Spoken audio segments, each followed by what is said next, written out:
जे भी देखा था सबके दिल से प्रणाम और सब कोई लाइव में जुड़ो।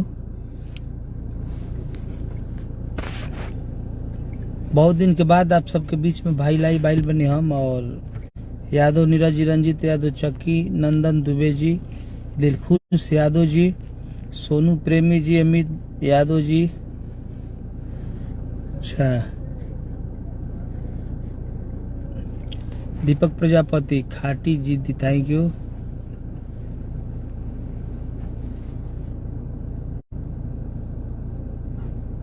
सब भाई लोग शेयर करी। और एगो गाना हमारे सार के म्यूजिक से आज छूटल बा, सुबह में छूटा रहे गाना, वो कोनो टेक्निकल प्रॉब्लम से गाना बंद हो गई रहे। वो गाना अभी 3 बजे छूटल है और लोढ़ा परिछल जौन गीत हमारे छोटन मनी जी के है और संगीत अभिषेक तिवारी जी के है।